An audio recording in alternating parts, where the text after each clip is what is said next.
3 दिवसीय अखिल भारतीय मराठी साहित्य सम्मेलन का समापन समारोह दिल्ली में गणमान्य व्यक्तियों की उपस्थिति में आयोजित किया गया। 98वें मराठी साहित्य सम्मेलन के अवसर पर मराठी साहित्य और संस्कृति को आम लोगों तक पहुंचाने के लिए पुस्तक प्रदर्शनी, संगोष्ठी, कविताएं आदि कार्यक्रम आयोजित किए गए। मराठी भाषा को शास्त्रीय भाषा का दर्जा मिलने के बाद ये पहली बार है जब किसी गैर मराठी राज्य में इस तरह का आयोजन किया गया हो।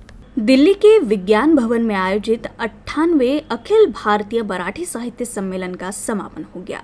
7 दशकों के बाद आयोजित हुए इस कार्यक्रम के उद्घाटन समारोह में देश के प्रधानमंत्री नरेंद्र मोदी, मुख्यमंत्री देवेंद्र फडणवीस, राष्ट्रीय कांग्रेस पार्टी प्रमुख शरद पवार, प्रसिद्ध मराठी लेखिका तारा भवालकर और सम्मेलन की अध्यक्षा उषा तांबे के साथ ही मराठी साहित्य के जुड़े गणमान्य लेखक, कवि और साहित्य प्रेमी उपस्थित थे।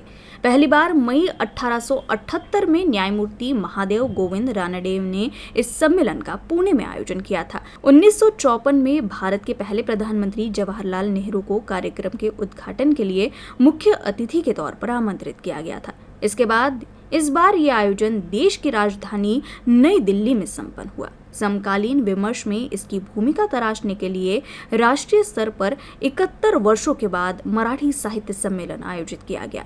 21 से 23 फरवरी तक आयोजित इस सम्मेलन में पैनल चर्चा, पुस्तक प्रदर्शनी, सांस्कृतिक प्रदर्शन और प्रतिष्ठित साहित्यिक हस्तियों के साथ संवादात्मक सत्रों की एक विशेष श्रृंखला आयोजित की गई। इस कार्यक्रम में पुणे से दिल्ली तक एक प्रतीकात्मक साहित्यिक ट्रेन यात्रा भी शामिल की गई, जिसमें साहित्य की एकीकृत भावना को दिखाने के लिए 1200 प्रतिभागियों ने भाग लिया, जो साहित्य की एकीकृत भावना को प्रदर्शित किए। इसमें 2600 से अधिक कविता प्रस्तुतियां, 50 पुस्तक लोकार्पण और 100 पुस्तक स्टॉल्स आदि शामिल थे। इस सम्मेलन के समापन समारोह में कवि सम्मेलन का भी आयोजन किया गया।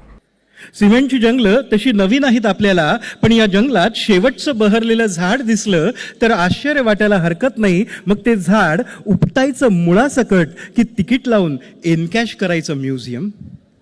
मग ते झाड उपटायचं मुळासकट की तिकीट लावून एनकॅश करायचं म्युझियम हे ठरवायला हवं आता। राहिला प्रश्न ऑक्सिजनचा, तोही निर्माण करू प्रयोगशाळेत। राहिला प्रश्न ऑक्सिजनचा, तोही निर्माण करू प्रयोगशाळेत किंवा घडवू बदल डीएनएत कार्बन डायऑक्साईड पचवण्यासाठी।